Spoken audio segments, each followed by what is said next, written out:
Welcome guys. हम लोग पढ़ रहे हैं प्लस टू एनसीईआरटी का थर्ड चैप्टर ह्यूमन रिप्रोडक्शन। अभी तक हम लोग इस चैप्टर का जो मेजर पोर्शन है उसे कवर कर चुके हैं और एकदम लास्ट हिस्से के अंदर पहुंच चुके हैं। तो आइए आज इस चैप्टर को हम लोग खत्म कर देते हैं। तो लास्ट जो टॉपिक है वो है हमारा parturition and lactation. Parturition and lactation. Lactation तो जैसा कि हम लोग जानते हैं कि जो ह्यूमंस के अंदर प्रेगनेंसी होती है, जो प्रेगनेंसी की जो ड्यूरेशन होती है ह्यूमंस के अंदर, वो कितनी होती है? वो लगभग 270 डेज की होती है। वो कितनी होती है? लगभग 270 डेज की होती है।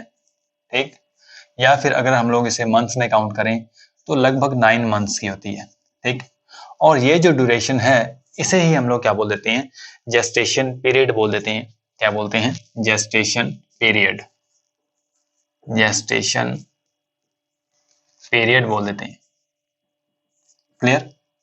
अब ध्यान से बात सुने कि एंड ऑफ द प्रेगनेंसी जो होती है, जब 9 मंथ्स कंप्लीट हो जाते हैं तब हम लोग जानते हैं कि जो बेबी है उसका बर्थ होता है। ठीक, तो बेबी का जो बर्थ है उसके अंदर काफी जो हार्मोन्स होते हैं फीमेल बॉडी के अंदर, उनके अंदर चेंज होता है। हार्मोनल चेंज होता है बेबी के, हार्मोनल चेंज होता है मदर की बॉडी के अंदर। ठीक, बेबी के बर्थ के लिए।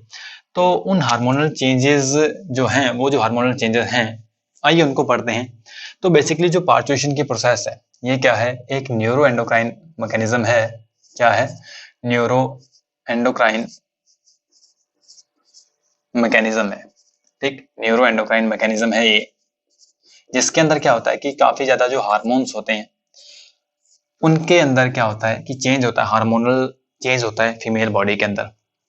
तो आइए हम लोग शुरू करते हैं कि जब जो जेस्टेशन पीरियड है वो कंप्लीट हो जाता है, जब जेस्टेशन पीरियड कंप्लीट हो जाता है तब क्या होता है कि जो फीटस है वो अपना फुल साइज जो है वो अटेन कर चुका होता है। ठीक, और फुल्ली डेवलप्ड जो फीटस है, फुल्ली डेवलप्ड जो फीटस है, ठीक, फुल्ली डेवलप्ड फीटस जो है वो प्लस में जो प्लासेंटा है, प्लस जो प्लासेंटा है, ये क्या करते हैं कि जो यूट्रस की वॉल होती है, जो यूट्रस की वॉल होती है उसके अंदर माइल्ड कॉन्ट्रैक्शन करवाना शुरू करते हैं। क्या करते हैं? जो फुल्ली ग्रोन फीटस है और जो प्लेसेंटा है, 9 मंथ्स के कंप्लीट होने के बाद में जो यूट्रस की वॉल है उसके अंदर हल्के कॉन्ट्रैक्शन करवाना शुरू करते हैं, जिन्हें हम लोग क्या बोलते हैं? माइल्ड यूटेराइन कॉन्ट्रैक्शन बोलते हैं। क्या बोलते हैं? माइल्ड यूटेराइन कॉन्ट्रैक्शंस बोलते हैं। ठीक, अब ध्यान से बात सुने। जो माइल्ड यूटेराइन कॉन्ट्रैक्शंस हैं ये फिर क्या करते हैं? जो पिट्यूटरी ग्लैंड है उसको स्टिमुलेट करते हैं। ये क्या करते हैं? पिट्यूटरी ग्लैंड को स्टिमुलेट करते हैं। और पिट्यूटरी ग्लैंड इनके रिस्पॉन्स के अंदर क्या करती है? एक हार्मोन जिसका नाम क्या है? ऑक्सीटोसिन, उसे रिलीज करती है।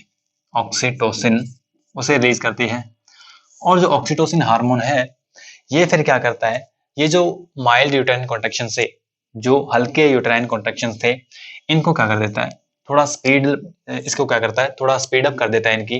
तो इनको क्या करता है? चेंज कर देता है विगरस, विगरस यूटेराइन कॉन्ट्रैक्शन में, विगरस यूटेराइन कॉन्ट्रैक्शन में। ठीक, और जो जो विगरस यूटेराइन कॉन्ट्रैक्शंस हैं ये फिर और ज्यादा स्टिमुलेट करते हैं मैटरनल पिट्यूटरी को, और फिर क्या होता है कि और ज्यादा ऑक्सीटोसिन का रिलीज होता है। तो मतलब अगर एक बार लेबर पेन शुरू हो जाए, ठीक, इसमें होता क्या है कि जब ऑक्सीटोसिन के अंदर जो कॉन्ट्रैक्शन होना शुरू हो जाते हैं ऑक्सीटोसिन हार्मोन के रिस्पॉन्स में, जो यूट्रस है उसके अंदर क्या होते हैं कि यूट्रस के अंदर कॉन्ट्रैक्शन होना शुरू होते हैं, तब क्या होता है? पेन डेवलप होता है और उसे हम लोग क्या बोलते हैं? लेबर पेन बोलते हैं। क्या बोलते हैं? लेबर पेन, लेबर पेन बोलते हैं। ठीक, लेबर पेन बोलते हैं। अब ध्यान से बात सुने, दोबारा प्रोसेस को हम लोग समझते हैं कि जो फुल्ली डेवलप्ड फीटस है और प्लासेंटा जो है 9 मंथ्स के कंप्लीट होने के बाद में क्या करते हैं ये कि जो यूट्रस की वॉल होती है उसके अंदर हल्के कॉन्ट्रैक्शन करवाना शुरू करते हैं, और हल्के कॉन्ट्रैक्शन के रिस्पॉन्स में जो मैटरनल पिट्यूटरी होती है वो एक हार्मोन को रिलीज करती है, ऑक्सीटोसिन को। और ऑक्सीटोसिन फिर क्या करता है? ये जो कॉन्ट्रैक्शन थे इनको तेज कर देता है, ये जो कॉन्ट्रैक्शन थे ये तेज कर देता है। और जो बढ़े हुए कॉन्ट्रैक्शन है, तेज कॉन्ट्रैक्शन जो हैं, ये फिर दोबारा क्या करते हैं? पिट्यूटरी को स्टिमुलेट करते हैं और वहां से फिर और ज्यादा ऑक्सीटोसिन का रिलीज होता है, और ज्यादा जो ऑक्सीटोसिन है वो और ज्यादा तेज कर देता है यूट्रस कॉन्ट्रैक्शन को। तो होता क्या है कि एक्चुअल में लास्ट में विगरस यूट्राइन कॉन्ट्रैक्शन होने लग जाते हैं। क्या होते हैं? विगरस यूट्राइन कॉन्ट्रैक्शन होने लग जाते हैं। और विगरस यूट्राइन कॉन्ट्रैक्शन होने के कारण क्या होता है कि जो बेबी होता है यूट्रस के अंदर, उसको बाहर एक्सपेल आउट किया जाता है, उसको बाहर एक्सपेल आउट किया जाता है। उस प्रोसेस को हम लोग क्या बोलते हैं? उस प्रोसेस को हम लोग बोलते हैं पार्चुरेशन। क्या बोलते हैं? पार्चुरेशन। क्या बोलते हैं? पार्चुरेशन। ठीक। पार्चुरेशन की प्रोसेस जो है ये शुरू कैसे हुई थी? ये शुरू हुई थी माइल्ड यूट्राइन कॉन्ट्रैक्शन से। किससे? माइल्ड यूट्राइन कॉन्ट्रैक्शन थे। ठीक। जो क्या थे बेसिकली, कैसे डेवलप हुए थे? फुल्ली डेवलप्ड फीटस है और जो प्लासेंटा है, इन्होंने शुरू किए थे। एक्चुअल में फुल्ली डेवलप्ड जो फीटस है और प्लासेंटा है, ये सिग्नल्स देते हैं। ये कुछ एक सिग्नल्स को प्रोड्यूस करते हैं। ये क्या करते हैं? कुछ एक सिग्नल्स को प्रोड्यूस करते हैं। और ये जो सिग्नल्स हैं, इन्हें हम लोग क्या बोलते हैं? fetal ejection रिफ्लेक्सेस बोलते हैं। क्या बोलते हैं? fetal ejection रिफ्लेक्सेस बोलते हैं। और ये जो fetal ejection रिफ्लेक्सेस हैं, ये क्या करते हैं? माइल्ड यूट्राइन कॉन्ट्रैक्शन को कॉज करते हैं। और माइल्ड यूट्राइन कॉन्ट्रैक्शन कॉज करने के बाद में ऑक्सीटोसिन रिलीज होता है, और ऑक्सीटोसिन फिर क्या करता है? इन माइल्ड यूट्राइन कॉन्ट्रैक्शंस को तेज कर देता है। और इससे क्या होता है कि जो बेबी है यूट्रस से, उसको बाहर एक्सपेल आउट किया जाता है, उसकी डिलीवरी की जाती है, और उसको हम लोग क्या बोलते हैं? पार्चुरेशन की प्रोसेस बोलते हैं। इसके अलावा ये जो हार्मोन है ऑक्सीटोसिन, इसके अलावा यहाँ पर एक और हार्मोन जो है वो काम आता है, जिसे कि ओवरी रिलीज करती है। ओवरी और प्लासेंटा दोनों रिलीज करते हैं। ठीक। ओवरी और थोड़े अमाउंट में प्लासेंटा भी रिलीज करती है। ठीक। वो हार्मोन क्या है? वो है रिलैक्सिन। वो है रिलैक्सिन। रिलैक्सिन हार्मोन क्या करता है कि जब बेबी की डिलीवरी होने लगती है, जब बेबी की डिलीवरी होने वाली होती है, तब पेल्विक रीजन के अंदर एक जो जोड़ होता है, एक जॉइंट होता है फीमेल्स के अंदर, उसे हम लोग क्या बोलते हैं? प्यूबिक सिम्फाइसिस बोलते हैं। प्यूबिक सिम्फाइसिस क्या है? एक जॉइंट है जो ह्यूमंस में पाया जाता है पेल्विक रीजन में। तो प्यूबिक सिम्फाइसिस जो है, इसके जो जॉइंट्स होते हैं, इनके जो लिगामेंट्स होते हैं बेसिकली, उनको लूज कर देता है। कौन हार्मोन? जो रिलैक्सिन हार्मोन है। ये क्या करता है? प्यूबिक सिम्फाइसिस के जो लिगामेंट होते हैं, इसको ढीले कर देते हैं, इसको लूज कर देते हैं, जिससे क्या होता है, जो पेल्विक रीजन है उसके अंदर जो बर्थ कैनाल होती है, उसका जो ल्यूमेन है वो वाइडर हो जाता है। बर्थ कैनाल क्या हो जाती है? चौड़ी हो जाती है। ठीक। क्यों चौड़ी हो जाती है? क्योंकि रिलैक्सिन हार्मोन क्या करता है? जो लिगामेंट्स है उनको लूज कर देता है, जिससे क्या होता है कि जो बर्थ कैनाल है वो चौड़ी हो जाती है। इससे क्या होता है कि जो बेबी की डिलीवरी है या जो पार्चुरेशन की प्रोसेस है वो इजीली हो पाई। ठीक। क्या होती है कि रिलैक्सिन हार्मोन क्या श्योर करता है कि जो बेबी की डिलीवरी है वो इजीली हो पाए। क्लियर? कैसे? कि ये क्या करता है? प्यूबिक सिम्फाइसिस के जो जोड़ होता है, इसको ढीला कर देता है। ठीक। यहाँ पर एक और हार्मोन हमारे पास क्या है, वो रोल प्ले करता है। वो कौन सा है? कि जो प्रोजेस्टेरोन हार्मोन है। नॉर्मली प्रोजेस्टेरोन जो हार्मोन है, ये रिलीज होता रहता है ड्यूरिंग प्रेगनेंसी, और जब कंप्लीट हो जाता है 9 मंथ्स, तब ये हार्मोन जो है ये बंद हो जाता है। इस हार्मोन का जो सिक्रीशन है वो बंद हो जाता है। ठीक। इससे होता क्या है? ये हार्मोन मेंटेन कर रहा था यूट्रस का जो इंटरनल एनवायरनमेंट है, एंडोमेट्रियम को। ठीक। और ये हार्मोन बंद होने के साथ में क्या हो जाता है कि जो प्लासेंटा है वो अलग हो जाती है यूट्रस से। जो प्लासेंटा है वो अलग हो जाती है यूट्रस से। ठीक। और इसके बाद में ये जो सारी सारी प्रोसेस है ये होती है। ठीक। मतलब क्या होता है? फीटल एजेक्शन रिफ्लेक्सेस होते हैं। उसके बाद में क्या होता है? विगरस कॉन्ट्रैक्शन होने शुरू हो जाते हैं, और पार्चुरेशन की जो प्रोसेस है ये होने लग जाती है। ठीक। अब ध्यान से बात सुने। जो पार्चुरेशन की प्रोसेस है, इसके बाद में क्या, पार्चुरेशन की प्रोसेस के अंदर क्या होता है कि बेसिकली जो बेबी है इसकी डिलीवरी हो जाती है, इसको बाहर एक्सपेल आउट किया जाता है। कहाँ से? यूट्रस से। और जो प्लासेंटा है वो तो अभी तक अंदर ही है। ठीक। वो तो यूट्रस में ही है।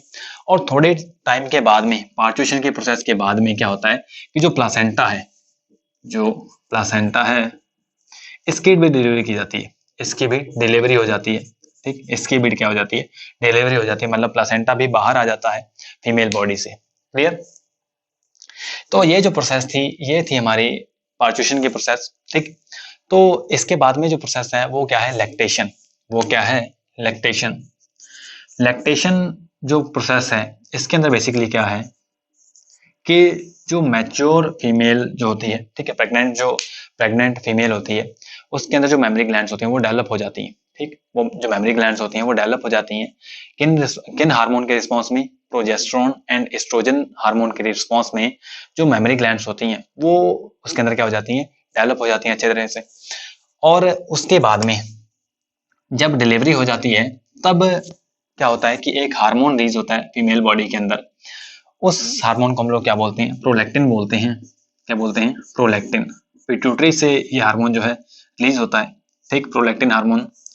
और प्रोलैक्टिन जो हार्मोन है ये फिर क्या करता है, जो डेवलप्ड फीमेल मेमोरी ग्लैंड्स हैं इनको ये स्टिमुलेट करता है, किसके लिए? मिल्क प्रोडक्शन के लिए। तो मिल्क प्रोडक्शन के लिए कौन सा हार्मोन रिस्पॉन्सिबल है? मिल्क प्रोडक्शन के लिए जो प्रोलैक्टिन हार्मोन है ये रिस्पॉन्सिबल है, ठीक।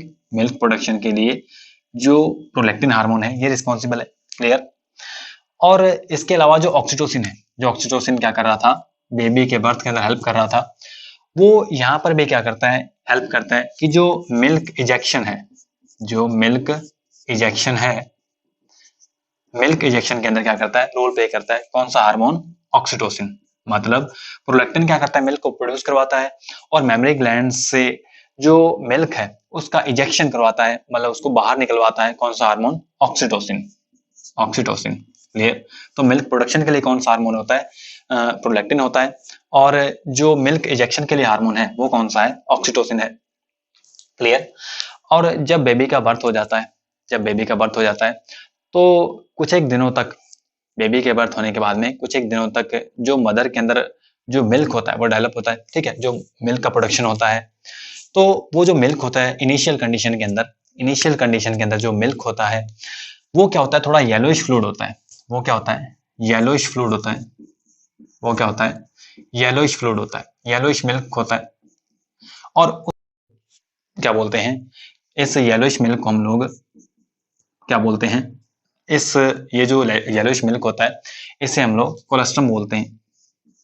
क्या बोलते हैं? कोलेस्ट्रम बोलते हैं, ठीक। और कोलेस्ट्रम जो है ये प्रेगनेंसी के बाद में जब पास्चुरेशन की प्रोसेस होती है ये कंप्लीट हो जाती है, इसके कुछ ही दिनों बाद तक क्या होता है? कोलेस्ट्रम का रिलीज होता है, ठीक है। बेसिकली जो मिल्क होता है वो येलोइश होता है और उसे हम लोग क्या बोल देते हैं? कोलेस्ट्रम बोल देते हैं। और कोलेस्ट्रम जो मिल्क होता है इसके अंदर क्या होती है? काफी ज्यादा एंटीबॉडीज होती हैं। क्या होती हैं? काफी ज्यादा एंटीबॉडीज होती हैं। क्या होती हैं?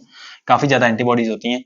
इसलिए जो डॉक्टर लोग होते हैं वो क्या बताते हैं कि जो न्यू यंगमन है, जो न्यू बेबी है, उसको आप लोग क्या करें? कोलेस्ट्रम ही पिलाएं, ठीक। कोलेस्ट्रम पिलाएं, प्लस में जो कोलेस्ट्रम के बाद में जो मिल्क आता है, ठीक है, 5-6 दिनों के बाद में जो मिल्क आना शुरू होता है वो नॉर्मली मदर मिल्क होता है, ठीक। लेकिन शुरू में जो मदर मिल्क होता है येलोइश कलर का उसे हम लोग क्या बोलते हैं? कोलेस्ट्रम बोलते हैं। इसलिए डॉक्टर्स लोग क्या बोलते हैं कि जो कोलेस्ट्रम है इसको पिलाना चाहिए बेबी को, क्योंकि कुछ एक जो सोसाइटी है वहां पर क्या किया जाता है कि जो कोलेस्ट्रम होता है इसको पिलाया नहीं जाता बेबी को, ठीक है, इसे इम्प्योर मानते हैं। लेकिन डॉक्टर्स लोग क्या बोलते हैं कि जो कोलेस्ट्रम है ये बेबी के लिए काफी ज्यादा जरूरी होता है, इसे बेबी को पिलाना चाहिए ताकि बेबी की जो ग्रोथ है, जो बेबी की ग्रोथ है वो अच्छी तरीके से हो सके, ठीक। प्लस में जो बेबी का जो इम्यून सिस्टम है वो डेवलप हो सके, क्योंकि इसके अंदर क्या होती है? एंटीबॉडीज होती हैं और काफी ज्यादा न्यूट्रिएंट्स होते हैं किसके अंदर? कोलेस्ट्रम के अंदर। तो इस टाइप से क्या है कि हमारा जो थर्ड चैप्टर है ह्यूमन रिप्रोडक्शन ये कंप्लीट होता है।